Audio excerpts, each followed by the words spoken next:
Hola, Emilio. Eh, qué bueno, qué bueno. Bueno, Hola bueno, bueno. Jorge, ¿qué tal? ¿Cómo te va? Saludos a todos. Gracias por tenerme otra vez contigo. Estaba dando vueltas con la moto alrededor del living de mi casa, ¿sabes? Bueno, Pero bueno, ahí la bueno. paré. Bueno, bueno. Es una envidia muy sana, Emilio. Una envidia muy sana.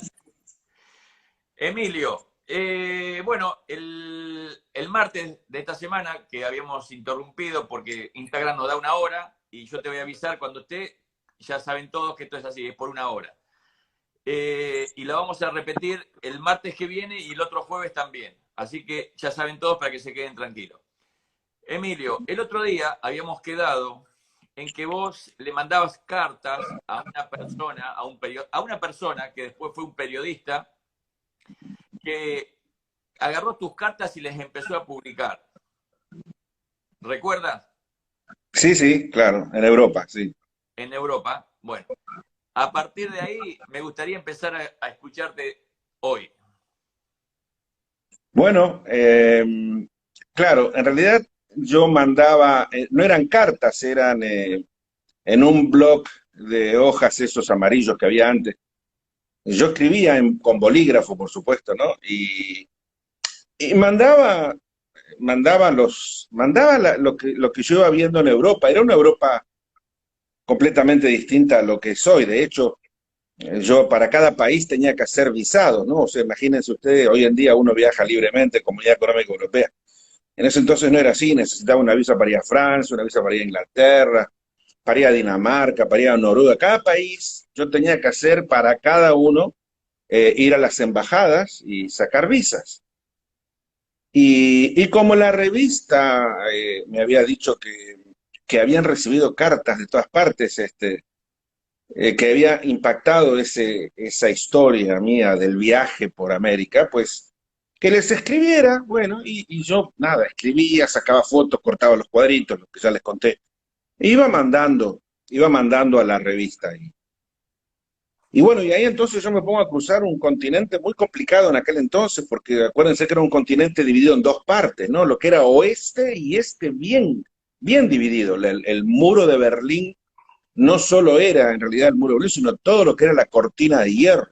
Y entonces, pues sí yo podía viajar a Francia, después a Inglaterra.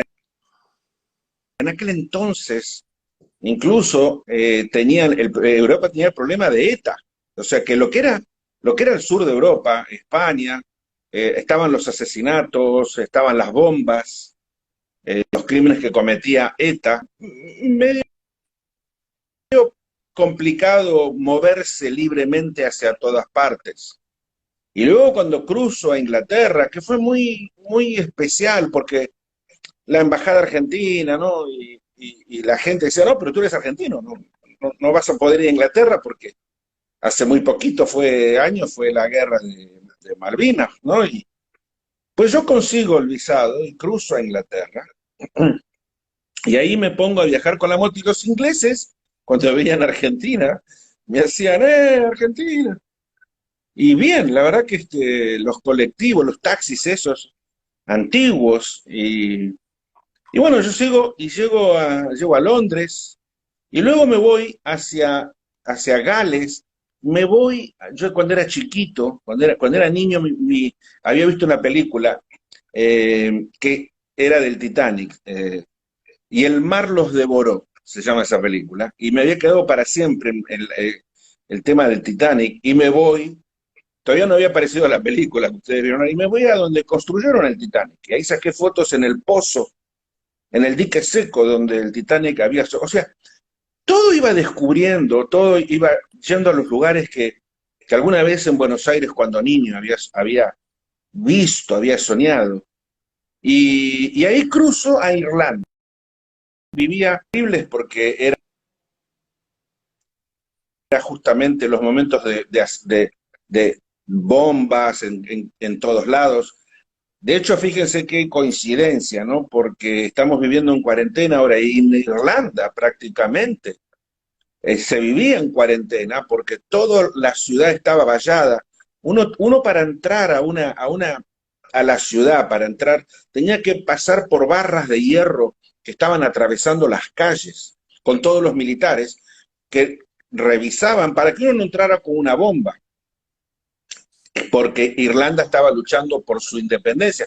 No era Irlanda libre de hoy, era una Irlanda que pertenecía a Gran Bretaña, y Irlanda del Sur luchaba para separarse. Entonces, yo estaba viviendo, estaba siendo testigo inocente de alguna manera de la lucha de muchos pueblos que querían buscar su propio camino, y en este caso, bueno, estaba atravesando Irlanda cuando el IRA estaba atacando y poniendo bombas donde moría gente. De hecho, cuando llego a Belfast, en Irlanda del Norte, habían puesto una bomba hacía 2 días en un supermercado, y estaba todo vallado, y yo logré entrar, pero fíjate tú, me hacen dejar la moto vigilada por soldados porque tenían que revisarla que no tuviera bombas la moto.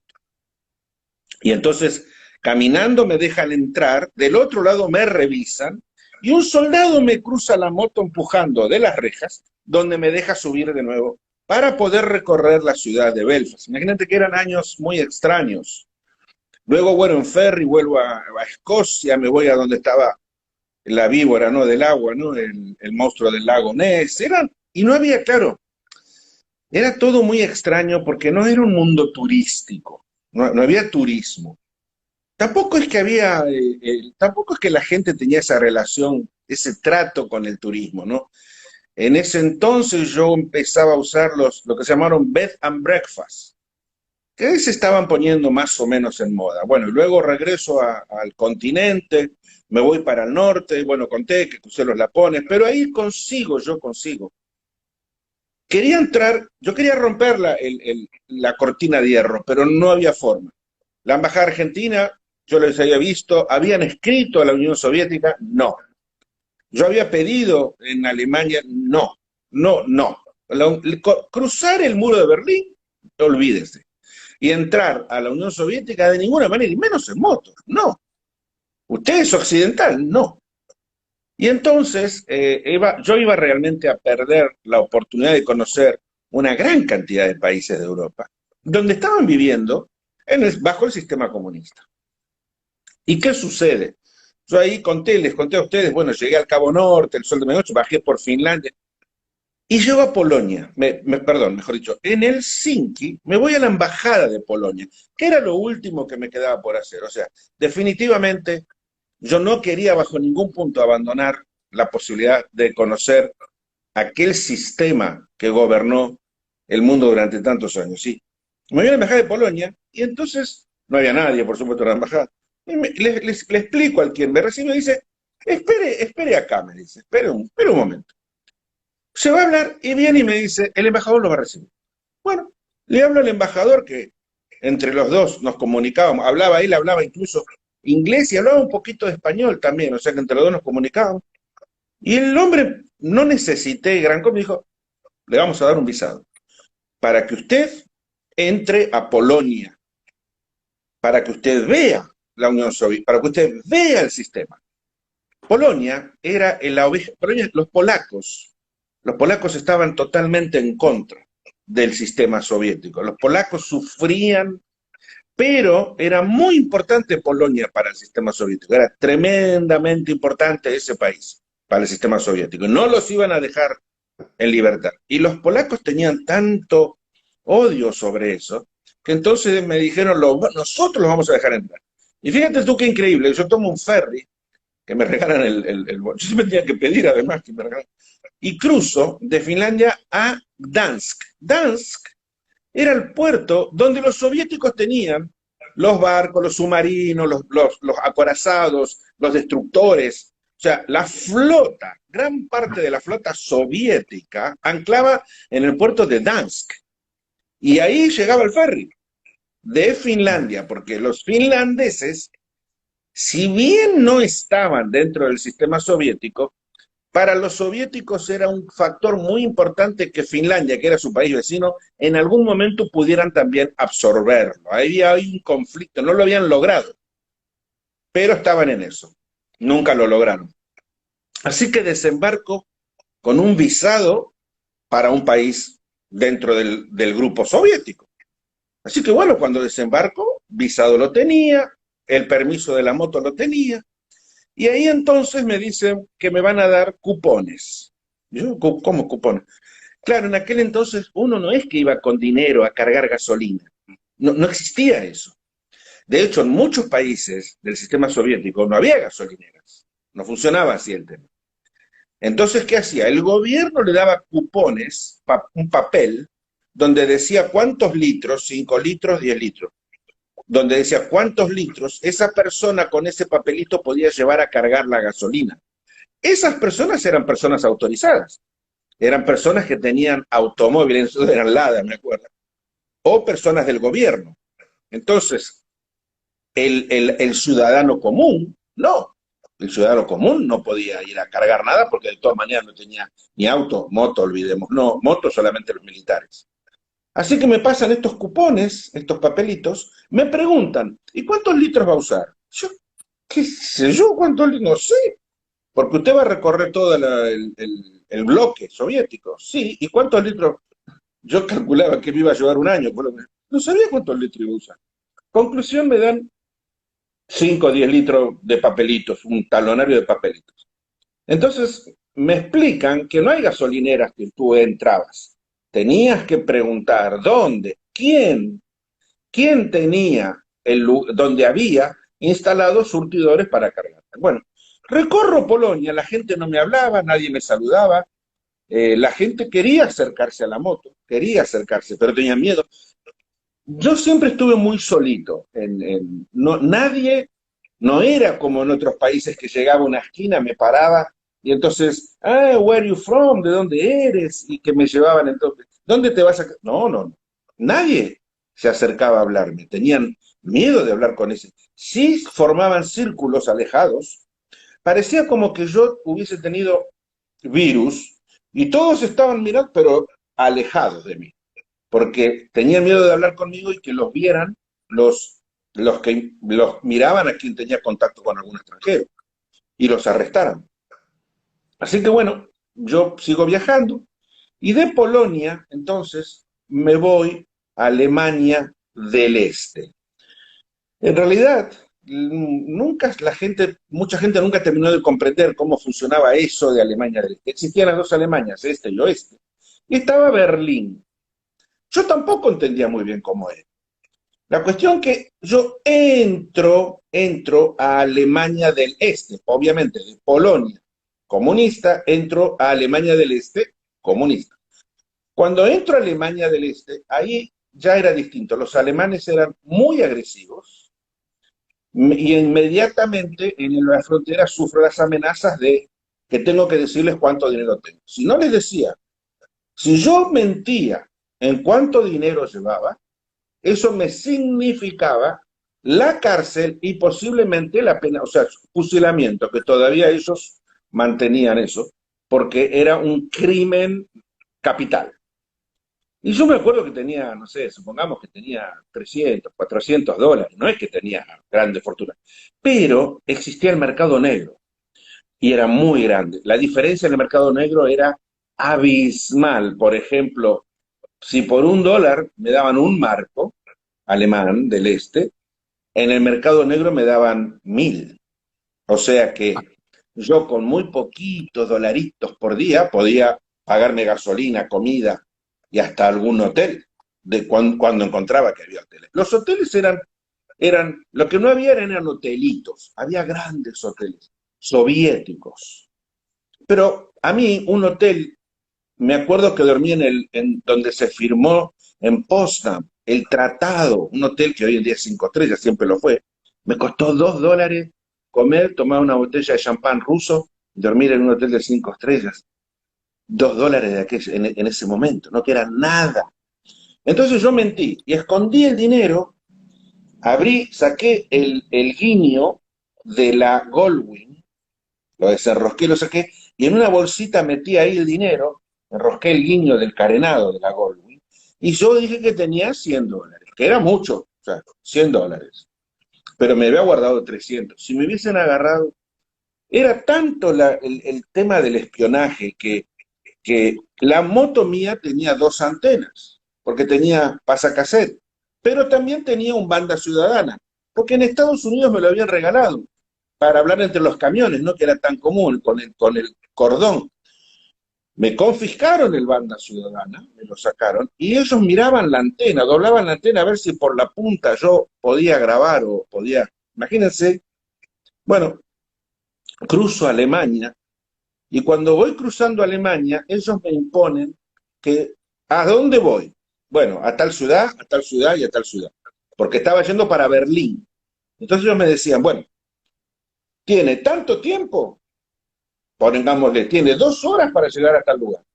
Para llegar al otro va a tardar 45 minutos. Para llegar a la otra ciudad va a tardar 30 minutos. Para llegar a otra ciudad va a tardar 2 horas. Tenía que cumplirlo para que no me desviara y diera nada. O sea, yo tenía que llegar. Si no llegaba, me iban a buscar y nunca más iba a salir del país. O sea que tenía que cumplir con los... Y en cada lugar que llegaba, los checkpoints, la policía, los militares, pues ahí nuevamente pasando por todo el proceso. Con todo ese sistema, y yo lo que veía, les voy a contar, ¿no? Yo lo que veía en la ruta, en las rutas de Alemania, eran tanques, motos militares con sidecar, con los soldados, igual que en las películas que vemos hoy en día, películas de antes, veía lo mismo, yo había retrocedido a la Segunda Guerra Mundial. Era una persona del siglo XX, de 1900, en ese entonces era el año 1987, con una moto Goldwing Honda, viajando por carreteras donde lo que había de tráfico eran tanques y motos de la Segunda Guerra Mundial con los soldados con la ametralladora y los cascos. Era como que nada había cambiado, para mí era todo muy, muy extraño, ¿no? Bueno, así, bajo esa visión, llego a Berlín. Claro, pero cuando yo voy llegando a Berlín, veo que llego a un lugar donde es una frontera, una rotonda, playones, un lugar bien abierto, y veo 3 mástiles. Y estaban en esos mástiles la bandera de Estados Unidos, la bandera de Francia y la bandera de Inglaterra. Claro, yo no entendía muy bien, no es que era un gran historiador, no es que había una información tan amplia como es hoy en día, ¿no? Uno no tenía, sabía la Unión Soviética, el comunismo, pero mucho más de eso. La cuestión que yo hago la rotonda y llego y hay una frontera, donde estaban los 3 mástiles. Me acerco a la frontera, o sea, llego a una frontera primero de Alemania del Este. Me dejan salir, salgo del sistema comunista, o sea, salgo del bloque, donde me había costado tanto entrar, y entro a Berlín del Oeste, porque Berlín era una isla. Berlín era una isla dentro de todo el sistema comunista. Era una isla donde la mitad era occidental. Lo gobernaba Francia, Italia, Francia, Estados Unidos e Inglaterra. La Unión Soviética, que le había ganado la guerra a Alemania, también era parte de los 4. Pero como se había peleado con los otros 3, había hecho el muro de Berlín. Ahora, yo entro a Alemania del Oeste. Alemania del Oeste la gente vivía, era como que el mundo, incluso el mundo que yo conocía occidental, no, los alemanes del Oeste, en Berlín, no Alemania del Oeste, en Berlín, vivían, nadie trabajaba, música, fiestas, bares, restaurantes, era como que el dinero corría libremente y que era todo tan libre, claro, luego lo comprendí. Justamente, el mundo occidental usaba a Berlín del Oeste, esa mitad de la isla, esa mitad de Berlín, los usaba como un grito hacia los otros. Entonces era como que, bueno, si tú vives en Berlín del Oeste, haz lo que quieras, te vamos a mantener, te vamos a dar de todo. Pero tú vives en Berlín del Oeste, que es lo que le estás mostrándole el trasero a los de enfrente. De hecho, lo hacían. Y me acuerdo porque yo sacaba fotos en el muro de Berlín, que estaba todo pintado, del lado del oeste estaba todo pintado, que son lo que la gente conoce, ¿no? Todo ese muro pintado. Y había construcciones de madera donde la gente, los del oeste se subían y se bajaban los pantalones y le mostraban el trasero a los del este. Ahora, yo me había encontrado con un problema. Resulta que ahora me había salido de la cortina de hierro y todavía tenía un montón de países. Ahora estaba otra vez, si bien en una isla, estaba otra vez en el sistema occidental. Claro, fíjense qué increíble que es este mundo. El problema yo lo tenía, pero no había forma que yo fuera a ningún lugar que no fuera el comunista, porque a Berlín del Oeste, a esa mitad libre, digámosle, lo rodeaba todo el sistema, toda la cortina de hierro. Está bien, podrían obligarme a que yo no salga nunca más de Berlín del Oeste, y pudo haber pasado eso. En un momento dado alguien me dijo, tú nunca más vas a volver a salir de acá, tú vas a tener que quedarte a vivir, porque no te van a dejar volver para atrás, volver a entrar al... No creo que... No tienes ahora un visado como te dio Polonia. En un momento dado yo me quedé aterrorizado. Pensaba, digo, el error geográfico que yo cometí. Me salí, sí, ahora conozco Berlín del Oeste, pero ahora me voy a quedar a vivir acá para siempre. No me van a dejar. Ahora, ¿cómo hago? Es más, no había embajadas. En Berlín del Oeste no era que Polonia tenían embajadas. Lo único que había era que los alemanes del este tenían unas oficinas para controlar los puntos de lo que se llamaban los Checkpoint Charlie. Ustedes recordarán por las películas que hemos visto hace los años el famoso Checkpoint Charlie. El Checkpoint Charlie eran unas casetas donde, y el camino que entraba, que cruzaba Berlín del Este, del otro lado. O sea, el muro de Berlín en algún lugar tenía apertura. Esa apertura era frontera. Y esa apertura es la que ustedes conocen, que tenían todos esos hierros cruzados así, donde la gente se tiraba con el auto y se estrellaban y querían atravesarlo, y han inventado de todo, globos, de todo, túneles para poder cruzar el otro lado. Yo entonces me voy a las oficinas de Berlín del Este, el Berlín no libre, y les cuento mi historia, y que soy argentino. Claro, se generó una revolución, y les digo que quiero cruzar el muro de Berlín. Y deciden dejarme cruzar el muro. Me dan un visado por una razón. Esto parece increíble. A todos los que me estén escuchando, ¿no? De Sudamérica, de Europa, yo sé que hay gente, de hecho los saludo, colombianos, mexicanos, hay mucha gente que, la verdad que un saludo desde acá, en Estados Unidos también están escuchando. ¿Saben por qué me dejaron a mí cruzar el muro de Berlín? Eso era, si ustedes ven las películas, nadie cruzaba el muro de Berlín, porque era argentino. ¿Y por qué? ¿Era importante? No, porque no era importante. Argentina no tenía nada que ver. ¿Qué? Argentina. Mientras no fuera europeo, me dejaban cruzar. Porque, por ejemplo, había motociclistas italianos, no. Y me habían explicado, nosotros jamás vamos a poder ir. Deciden dejarme cruzar porque nunca les había sucedido que un sudamericano viniera a cruzar el muro de Berlín en moto. Era tan extraño para ellos y sin problema que me dejan cruzar el muro de Berlín por el Checkpoint Charlie. Y ahí cruzo a Alemania del Este, entre todos esos hierros. Ahí me arrestan, tomo una cerveza, vienen los soldados, ¡nej! ¡nej! Y ahí se arma una revolución. Empiezan a venir, yo parqueo la moto ahí cerca de la puerta de Edimburgo, y empiezan a venir autobuses con gente de alemanes del Este a ver la moto. De hecho, para mí llegar a la moto era casi imposible.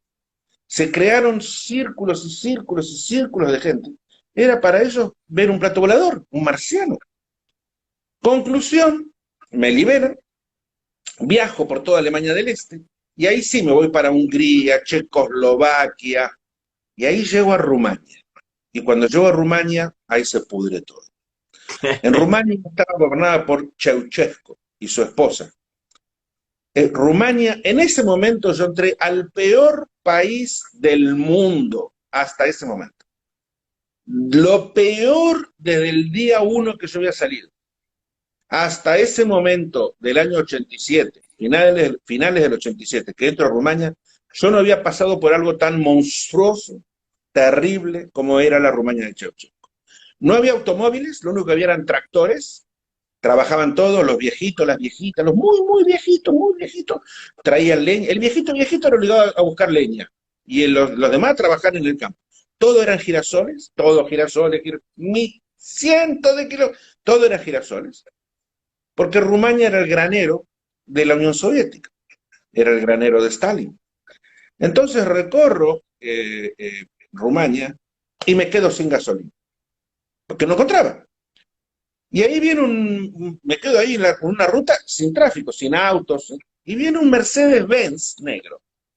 Y se baja un señor de traje negro. El traje y el señor, totalmente negro. Se baja y me habla en francés. ¿Cómo está vous? ¿Qué es que vous voulez?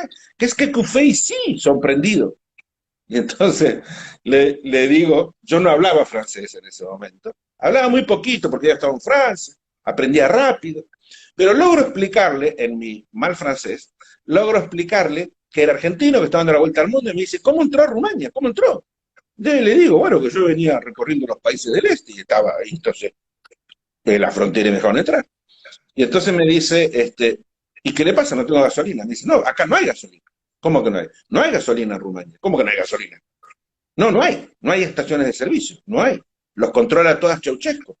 Y entonces, ¿yo qué voy a hacer? Me dice, bueno, mire, soy el embajador de Camerún. Ah, mucho gusto. Yo soy el embajador de Camerún. Me fui a Alemania del oeste por unos días porque yo me traigo comida, me traigo cosas. Tengo el baúl lleno de comida, me dice. De hecho, creo que me convidó algo. Me dice, y tengo gasolina. Yo le voy a dar un poco de gasolina y usted me va a seguir.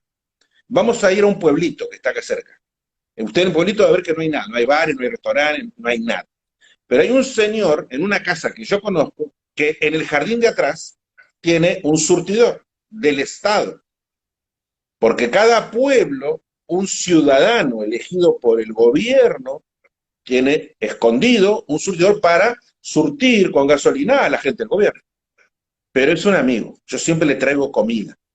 Entonces me llevó y bueno, me cargó gasolina en esta casa que yo jamás lo hubiese encontrado. Y ahí llego a la capital, en la capital me dice, usted tiene que esconderse en una plaza. Conozco un jardinero, me dice, y me esconde en una plaza, y a la noche yo dormía en la plaza y durante el día salía. Me dice, usted no va a poder comer, ¿sabe? Porque acá no hay comida, no hay. La gente va con cupones a buscar comida, y usted no tiene cupones. Entonces usted lo que tiene que hacer es, le voy a decir al jardinero para que le dé unos cupones, yo le voy a dar a él unos regalos. Usted se pone en la fila detrás de los camiones cuando viene en la mañana y le van a dar, me dice, o sandía, y usted coma sandía a la mañana, a la tarde, a la noche, o le van a dar tomates, y bueno, ese va a ser su desayuno, almuerzo y cena. Entonces usted se pone ahí, y bueno, y cuando pueda, váyase. Bueno, sigo viaje, yo hacía la fila, me voy, ahí viene, yo se los dije, viene lo del Papa, mi encuentro con Maradona, el Papa Juan Pablo II que bendice la moto, y ahí parto hacia, mejor dicho, antes de partir, yo tenía que hacerme visados de África. Me hago varios visados, porque yo en los países normales me preparaba los visados. Tenía que hacer 4, 5, 6, 7 visados, y luego seguía. Cuando pasaba por todos esos países, paraba en algún país medio lógico, y me hacía otros 5, 6, 7 visados, porque visados yo necesité 280. Creo que no le erré a ningún país. Entonces, ¿qué pasaba? Mi primer país, yo sabía ahí, me habían dicho, Honda había dicho, no, en televisión, no, Emilio no va a poder. Sí, él cruzó Centroamérica en guerra. Él no va a poder cruzar el desierto de Sahara en moto. Menos en esta moto, no va a poder, olvidémonos. Conclusión, yo sabía que el ferry, el único ferry que había salía de Trapani, Sicilia, y el ferry cruzaba, la única conexión que había con África era Trapani, Sicilia, el ferry iba a Túnez, Tunisia, Túnez. Para el oeste venía Algeria, Marruecos. Yo ya había estado en Marruecos, porque cuando había estado en España había cruzado y había recorrido todo Marruecos. Para el oeste venía Algeria. Para el este era Libia. Y entonces yo decía, no, antes que nada yo quiero ir a Libia, porque no sea cosa que después nunca más pueda ir. Voy a la embajada de Libia en Roma a pedir el visado. No, no, no, Libia está cerrada. Desde el año 69. Está cerrada. En la frontera con Túnez está cerrada. No, pero por favor, no, no, está cerrada. Para hacer la historia larga corta, durante 30 días en Roma fui a la embajada de Libia. Y durante 30 días estuve sentado todas las mañanas, de lunes a viernes, en la embajada de Libia en Roma. El embajador de Libia era súper amable. Ya entraba y me decía, ¿cómo le va, Escoto? No, mire, no, no. Usted si quiere que se un trabajo, me decía. ¿Le trajeron café al señor? Sí, sí, decía. Pero pero no, Escoto, mire, yo no sé qué decir, ya no sé más cómo decírselo, Escoto. La verdad, mire, es bienvenido a la embajada, pero usted acaba de perder el tiempo. La frontera está cerrada, no hay forma. No, pero embajador, llámelo a Gaddafi. El embajador entraba a su oficina y después salía a almorzar. Todavía está acá, Escoto, embajador, sea bueno. Así que un día que entra a la embajada, el embajador me mira y me dice, no lo puedo creer, me dice, usted va a vivir acá, pero embajador, bueno, venga conmigo. Ya tenía preparado. Se sienta en el escritorio y llama por teléfono. Y de golpe veo que se para, el tipo se pone así firme, ¿no? Todo de traje. Sí, sí, decía así, en árabe, ¿no? El tipo corta y me dice, bueno, esto no lo puedo creer, me dice, pero le tengo que preparar un visado. Usted va a estar autorizado para entrar a Libia. Ahora, usted va a entrar por Tunisia, y está cerrada la frontera. Desde el año 69, y estábamos en el 87, en principio del 88. Entonces me dice, usted va a tener que convencer a los tunecinos para que lo dejen entrar. Nosotros, si usted logra cruzar la barrera de Túnez, lo vamos a abrir la barrera. Le digo, ¿quién le autorizó? Me dijo, el jefe. No me dijo Muammar Gaddafi, me dijo, el jefe. Bueno, conclusión, me voy en el ferry. Me acuerdo cuando estoy en el ferry, la verdad que no sé si contar esto, pero bueno, iba en el ferry cruzando, mirando el continente africano, y había un libanés que estaba apoyado en la barandilla del ferry. Y el tipo me dice, ¿usted el de la moto? No, sí, me dice. "Ah, ¿y a dónde van? Voy a recorrer África. ¿Qué país? Me dice, todos. Todos. Todos, me dice, sí, todos. Me dice, son más de 50, sí, efectivamente son 55. Sí, todos, le digo. El tipo se queda así apoyado en la barandilla mirando, ¿no? El mar, y me mira y me dice, ¿usted es racista? Le digo, no, no, claro que no. No, al contrario, le digo, siempre dije que si hubiera una guerra entre negros y blancos, pelearía a favor de los negros, le digo, yo con toda la inocencia del mundo. Pobre gente, ¿no? Porque tipo se queda mirando y me dice, ya lo va a hacer. Dice, o sea que el auguro que me hacía de lo que me esperaba en África, me esperó, la verdad que África me sacudió, no hizo que me hiciera racista, pero bueno, el presagio era muy malo. Efectivamente, cruzo a Túnez, llego al puerto, y ahí me dice, lo primero que me dicen, ¿para dónde va? Y entonces le digo, Libia. Y el tipo me dice, ¿para dónde va? Libia. ¿Para dónde va? Digo, joder, que algo acá. Algeria. Ahí sí, me puso el estampo. O sea, nunca, Mira, no se podía decir la verdad. Mira, Jorge, no se podía. Si tú tenías la inocencia de querer viajar por un mundo como era en aquel entonces, diciendo lo que estabas haciendo, lo que había que hacer, decir la verdad, no, no. Tenías que sobrevivir inventando cosas, reinventándote todos los días. Era un mundo muy complejo del espionaje, los espías, las guerras, las bombas, terrorismo, el comunismo, las fronteras cerradas, los presidentes peleados. Y era un mundo sin comunicación, además.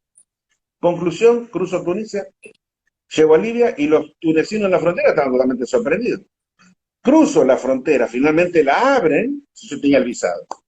Y llego a la frontera de Libia y la frontera de Libia, claro, medio como que no habían avisado, no es que me estaban esperando con bombas y platillos, era como que... Y claro, estaban sorprendidos, yo tenía el visado de Libia, pero no sabían cómo dejarme entrar, no tenían sellos. Los sellos estaban secos. me acuerdo que escupían, a ver si poner un cero de entrada.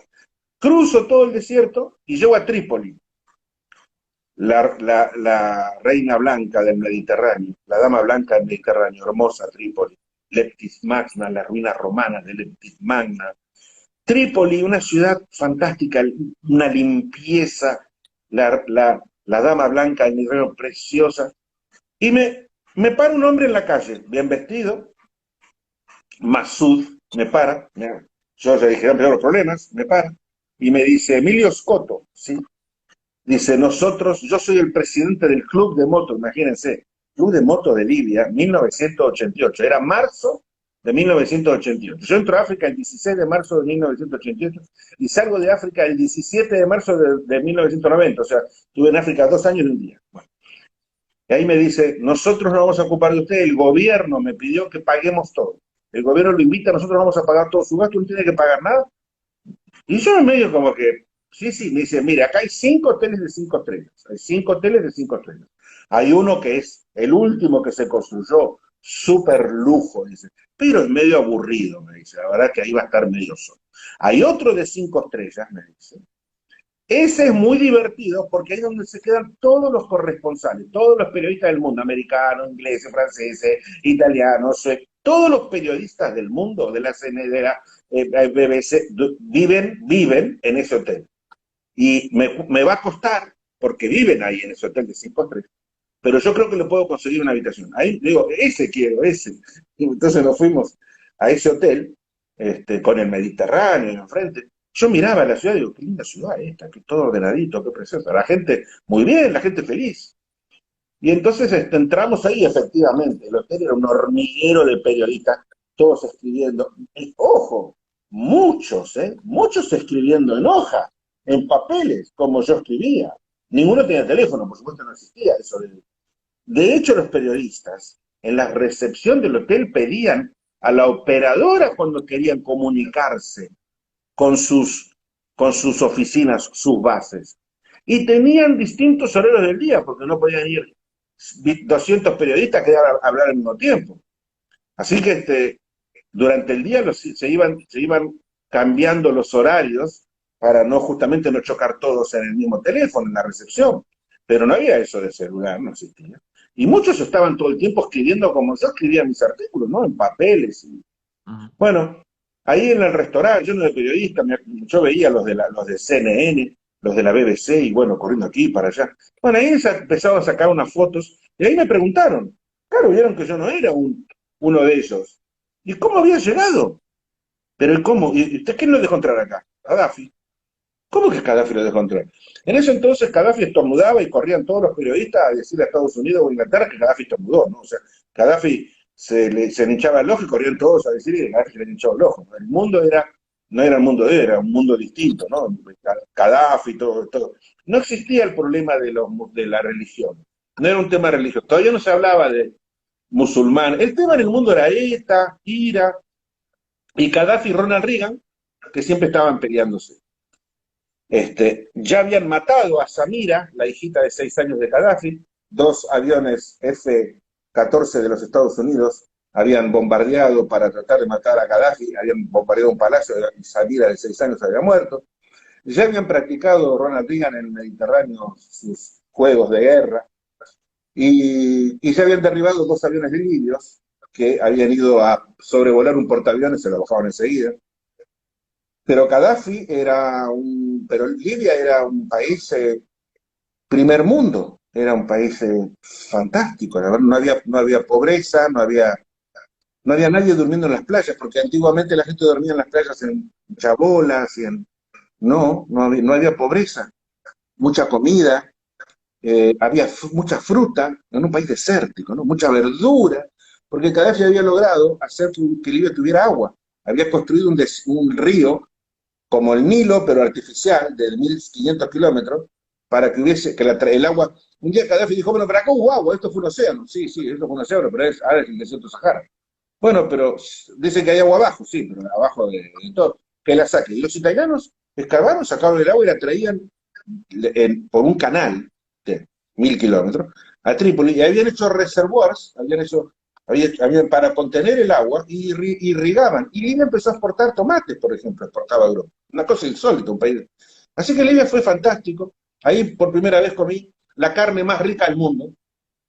Jamás nunca en toda mi vida volví a comer una carne tan rica. Camello, hecho debajo de la arena 2 días, envuelto en palmeras, carne de camello. ¿Se come el camello? Sí, se come el camello viejo. El camello que ya dio todo en la vida, bueno, después el camello viejo ya, se come y fue con papitas, ciruelas, una comida que se come en el piso. Y ahí salgo en televisión, y ahí entonces era la final del campeonato de fútbol de Yugoslavia y el campeón de Europa del Este, que había sido Yugoslavia, y el campeón de África, que había sido Libia. Y entonces era la final. La Copa Libertadores de América, la final, digamos, era Libia-Yugoslavia. Y ahí me piden que con la Princesa Negra entre al estadio, el estadio había 50.000 personas, y yo era un estadio parecido al de River, tenía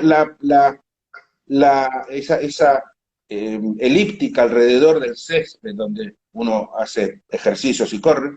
Así que ahí di la vuelta con la moto, con una bandera muy grande en Argentina y una bandera muy grande de Libia verde, la bandera de Libia era verde, y doy la vuelta y 50.000 personas gritaban, Argentina, Argentina. Y los jugadores en el medio de la cancha, esperando para que el referee, pero primero fue, y la televisión, por supuesto, atrás mío filmando, ¿no? O sea, yo les cuento esto, ¿no? Y pienso, la gente debe pensar, el que me escucha debe pensar que yo soñé esto, porque yo lo cuento hoy en día y digo, joder, en la final de la Copa Libertadores africana, bueno, yo estaba con la moto dando vueltas y los jugadores, algunos jugadores que eran súper famosos, esperando, ¿qué pensarían, no? Una moto girando con la bandera argentina, la bandera de Libia, ¿no? La televisión, bueno, lo pienso hoy en día. Bueno, cuestión que ahí salgo en la televisión, era el héroe. Y el gobierno me dice, ya nunca más necesitas visa para entrar a Libia. Tú puedes venir a este país cuando quieras.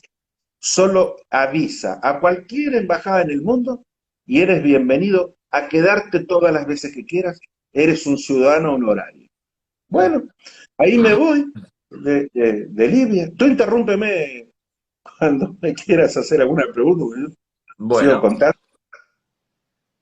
Y ahí me voy, vuelvo a Túnez, porque yo en realidad no iba para Egipto. O sea, para el este era Egipto. Yo en Egipto iba a terminar. Iba a ser el país 55. Yo ahora estaba en el 2, pero tenía que volver al 1, para atrás. Ahí vuelvo a Túnez y ahí cruzo al país 3, que era Algeria, al lado de Marruecos, o sea, al oeste. Y ahí en Algeria era, y acá viene una parte que va a llevar su tiempito, que les va a gustar.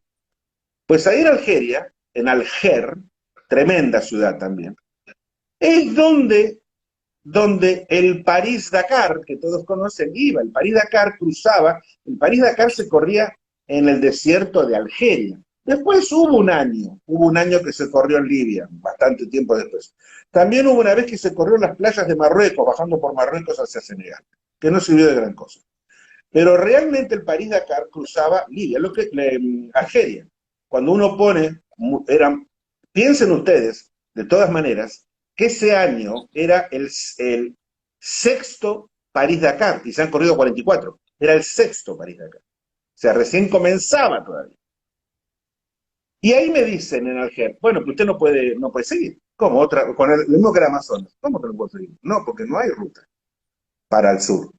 No, pero si el Dakar pasa por acá, sí, el Dakar, bueno, pero con esa moto no va a poder. No, no, sí. La cuestión es que me despido y yo parto de Alger y parto por una carretera preciosa de asfalto. ajá. Claro, 20 kilómetros. A los 20 kilómetros, pum, así, un corte, no había más carretera. Y ahí comienza el desierto del Sahara. ¿Y cómo se cruzaba el desierto del Sahara? No había un camino, no había una huella, no había marca, no había carteles, no había nada. Bueno, en una huella de más o menos, una huella, digamos, un radio de más o menos 5 kilómetros o 10, es donde uno cruzaba a la buena de Dios, por los fez, por las dunas, pero más o menos era una especie de camino ficticio, pero más o menos por ahí era donde se iba. ¿Por qué se iba por ahí? ¿Por qué no por allá o por el otro lado? ¿Por qué por ahí?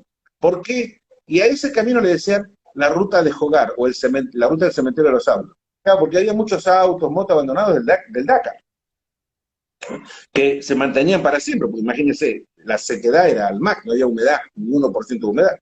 ¿Por qué era por ahí? ¿Por qué esa huella de 5 o 10? ¿Por qué por ahí? Porque si uno iba por ahí y no se perdía y no se desviaba, llegaba a un oasis a los 600. Cada 600 kilómetros hay un oasis. Gardaya, El Golea, Insalá, Tamanrasset y después Níger, la frontera. Quiere decir que si uno no se perdía y más o menos lograba sobrevivir esos 600 kilómetros, y no lo atrapaba una tormenta de arena, a mí el primer día me atrapó una tormenta de arena, casi me mata, y uno no se quedaba sin gasolina, y no se quedaba sin agua, y llegaba a un oasis, sobrevivía. Porque en los oasis, la gente dice, pero un oasis es como eso de las películas, exactamente igual.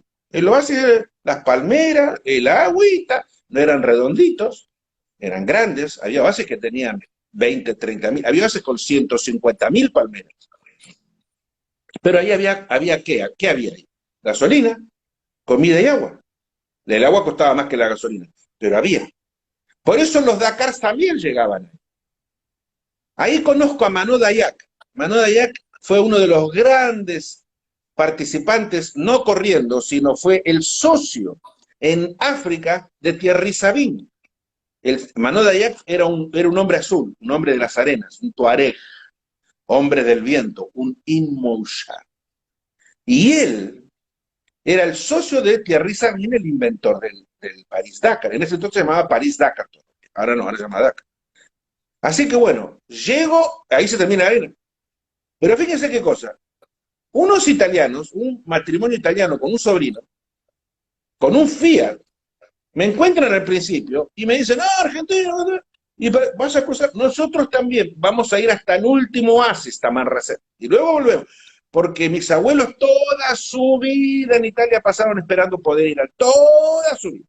Y entonces yo voy a manejar y los voy a llevar hasta el oasis de Tamanrasset. ¿Por qué no vamos juntos? Bueno, bueno.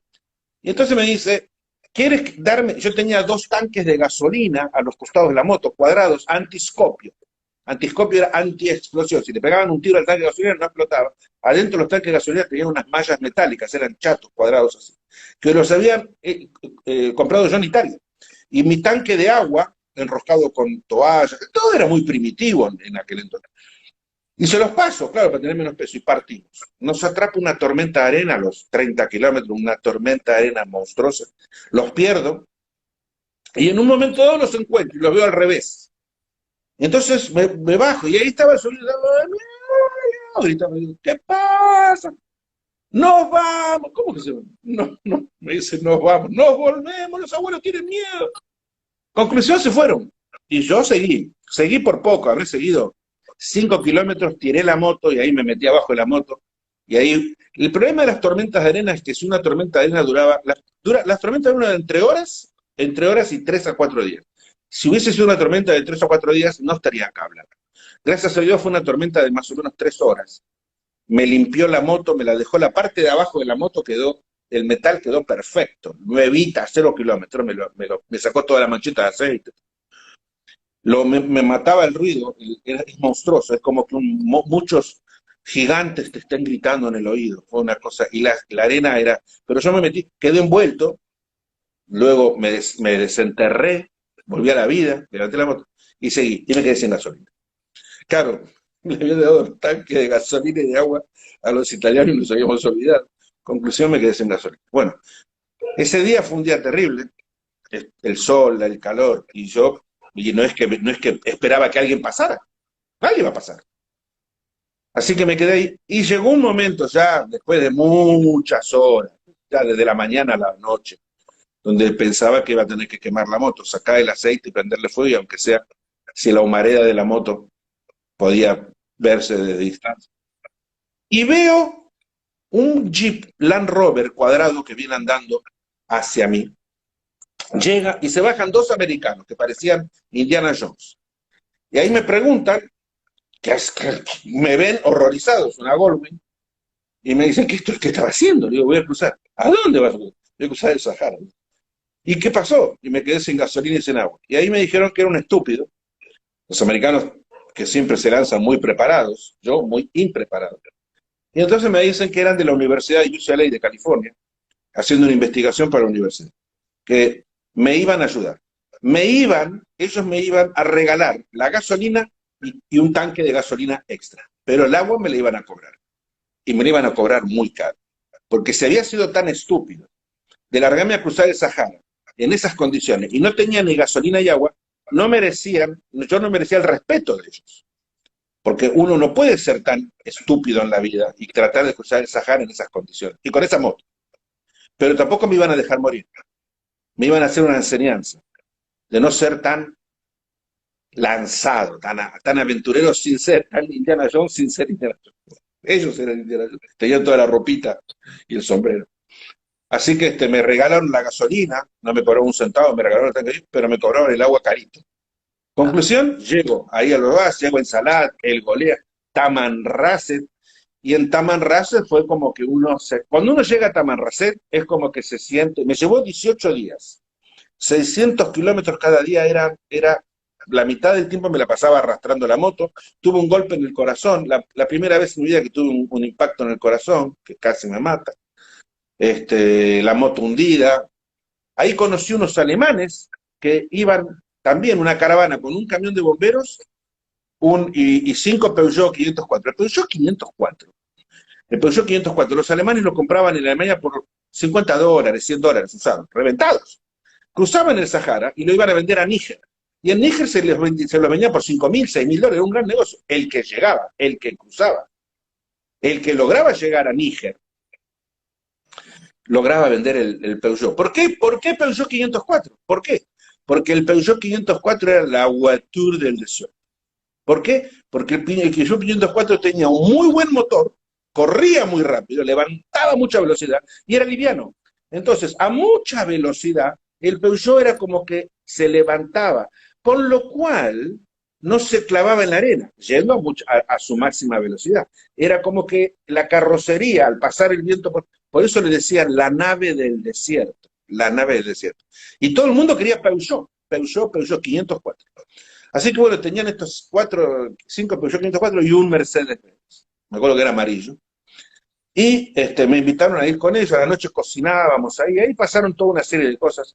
Bueno, llegamos a Tabar y ahí fue como que no, todavía faltaban 200 kilómetros hasta la frontera de Níger, hasta un lugar que se llama Samaca. Esos 200 kilómetros uno tiene que hacer un papel y firmarlo en Tamanrasset, diciendo que se va a ir. ¿Por qué? Porque eran 200 kilómetros si bien todo el Sahara había sido, bueno, esos 200 kilómetros eran muy, muy complicados por los FES, muy complicados. Entonces uno firmaba, porque ellos no iban a salir a buscarlo aún, pero ese papelito uno lo tenía que perder. Cuando llegaba a la frontera tenía que entregar el papelito. Y el otro papelito se lo quedaban en Tamarrasa. Si uno llegaba a la frontera y había perdido el papelito, no podía cruzar, no podía salir del país. Tenía que volver atrás a buscar otro papelito. No lo dejaban salir. ¿Por qué? Porque si dos papelitos no se juntaban, el de Tamarrasa y el de la frontera, en Asamaca, en Algeria, quiere decir que este extranjero se perdió. Dentro de varios meses el gobierno va a empezar a apretarlos para hacerlo a buscar. Y eso era dinero. Entonces, ya sabían que, pongámosle, Emilio Scott había desaparecido. Entonces, tal vez Argentina lo iba a apretar para que lo vayan a buscar. Y sabían que esa era la persona que tenían que encontrar. Pero si yo tenía el papelito y lo entregaba, nadie podía reclamar nada. Bueno, yo con mi papelito ahí guardado, llego atravesando los FES, fue terrible esos 200 kilómetros, y llego a Samaca. Y ahí cruzo a Níger, después de durmiendo a la noche, debajo de los camiones. Cruzo a Níger, donde había otros 200 kilómetros todavía, pero mejor. Ya ahí era como que uno decía, terminó el Sahara. Y ahí llegué a Niamey, capital de Níger, y había conquistado con una moto Goldwing el desierto del Sahara, después de 18 días de cruzar bueno, por el desierto. Emilio, mira, faltan 2 minutos para terminar la transmisión. Quedamos que cruzaste el desierto del Sahara y te doy 2 minutos, bueno, para despedirnos de todo este público que nos está siguiendo y bueno, decirle que el martes próximo también vas a estar, si Dios quiere. Así que decirle En lo la que vos parte quieras a ellos. próxima vamos a recorrer África Negra y vamos a terminar el continente africano. Les mando un saludo a todos los países que están viendo, en Bolivia, aquí en Argentina, en Chile, en Uruguay, en Colombia, en México, a todos, Honduras, Nicaragua, Estados Unidos, en España. Les mando un saludo a todos. Muchas gracias. Gracias, Emilio. Nos vemos el próximo martes.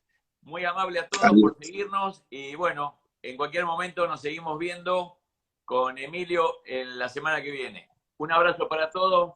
Buen fin de semana. Chau, chau.